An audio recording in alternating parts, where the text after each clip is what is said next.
بسم اللہ الرحمن الرحیم۔ ایک بادشاہ اپنے محل کی چھت پر ٹہل رہا تھا۔ ٹہلتے ٹہلتے اس کی نظر محل کے نزدیک گھر کی چھت پر پڑی، جس پر ایک بہت خوبصورت عورت کپڑے سکھا رہی تھی۔ بادشاہ نے اپنی ایک باندی کو بلا کر پوچھا، یہ کس کی بیوی ہے؟ باندی نے کہا، بادشاہ سلامت، یہ آپ کے غلام فیروز کی بیوی ہے۔ بادشاہ نیچے اترا۔ بادشاہ پر اس عورت کے حسن و جمال کا سحر چھا گیا تھا۔ اس نے فیروز کو بلایا۔ فیروز حاضر ہوا تو بادشاہ نے اس سے کہا، فیروز، ہمارا ایک کام ہے، یہ خط فلاں ملک کے بادشاہ کو دے آؤ اور اس کا جواب بھی لے آنا۔ فیروز اس خط کو لے کر گھر واپس آ گیا۔ خط کو اپنے تکیے کے نیچے رکھ دیا، سفر کا سامان تیار کیا، رات بھر گھر میں گزاری، صبح منزل مقصود پر روانہ ہو گیا۔ اس بات سے لا علم کہ بادشاہ نے اس کے ساتھ کیا چال چلی ہے۔ ادھر جیسے ہی فیروز نظر سے اوجھل ہوا، بادشاہ چپکے سے فیروز کے گھر آ پہنچا اور آہستہ سے فیروز کے گھر کا دروازہ کھٹکھٹایا۔ فیروز کی بیوی نے کہا، کون ہے؟ بادشاہ نے کہا، میں بادشاہ ہوں، تمہارے شوہر کا مالک۔ تو اس نے دروازہ کھولا۔ بادشاہ اندر آ کر بیٹھ گیا۔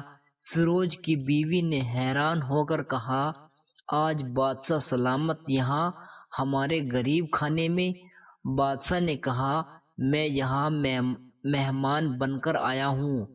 فیروز کی بیوی نے بادشاہ کا مطلب سمجھ کر کہا، میں اللہ کی پناہ چاہتی ہوں آپ کے اس طرح آنے میں، جس سے مجھے کوئی خیر نظر نہیں آتی۔ بادشاہ نے غصے میں کہا، اے لڑکی، کیا کہہ رہی ہو؟ شاید تم نے مجھے پہچانا نہیں، میں بادشاہ ہوں، تمہارے شوہر کا مالک۔ فیروز کی بیوی نے کہا، بادشاہ سلامت، میں جانتی ہوں آپ ہی بادشاہ ہو، لیکن بزرگ کہہ گئے ہیں کہ شیر کو اگرچہ کتنی ہی بھوک لگی ہو، وہ مردار تو نہیں کھانا شروع کر دیتا۔ اور کہا، بادشاہ سلامت، تم اس کٹورے میں پانی پینے آئے ہو جس میں تمہارے کتے نے پانی پیا ہے۔ بادشاہ اس عورت کی باتوں سے بڑا شرمسار ہوا اور اس کو چھوڑ کر واپس چلا گیا، لیکن اپنے جوتے وہیں بھول گیا۔ وہ سب تو بادشاہ کی طرف سے ہوا۔ اب فیروز کو آدھے راستے میں یاد آیا، جو خط بادشاہ نے اسے دیا تھا وہ تو گھر پر ہی چھوڑ آیا ہے۔ اس نے گھوڑے کو تیزی سے واپس موڑا اور اپنے گھر کی طرف لپکا۔ فیروز اپنے گھر پہنچا تو تکیے کے نیچے سے خط نکالتے وقت اس کی نظر پلنگ کے نیچے پڑے بادشاہ کے نالین پر پڑی، جو وہ جلدی میں بھول گیا تھا۔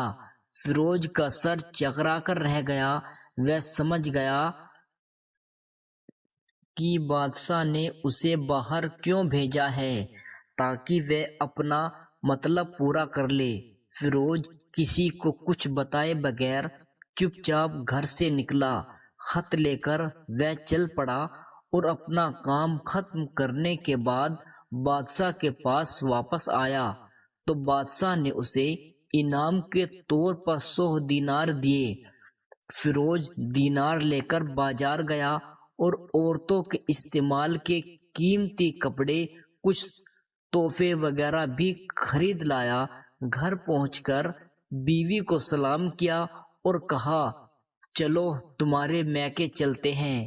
بیوی نے پوچھا، یہ کیا ہے؟ کہا، بادشاہ نے انعام دیا ہے اور میں چاہتا ہوں کہ تم یہ پہن کر اپنے گھر والوں کو بھی دکھاؤ۔ بیوی، جیسا آپ چاہے۔ بیوی تیار ہوئی اور اپنے والدین کے گھر اپنے شوہر کے ساتھ روانہ ہوئی۔ داماد اور بیٹی کو ان کے لائے گئے طائف کو دیکھ کر وہ لوگ بہت خوش ہوئے۔ فیروز بیوی کو چھوڑ کر واپس آ گیا۔ 1 مہینہ گزرنے کے باوجود نہ بیوی کا پوچھا اور نہ اس کو واپس بلایا۔ پھر کچھ دن بعد اس کے سالے اس سے ملنے آئے اور ان سے پوچھا، آپ ہمیں اپنی بہن سے غصے اور ناراضگی کی وجہ بتائے یا پھر ہم آپ کو قاضی کے سامنے پیش کریں گے۔ تو اس نے کہا، اگر تم چاہو تو کر لو، لیکن میرے ذمے اس کا کوئی حق باقی نہیں جو میں نے ادا نہ کیا ہو۔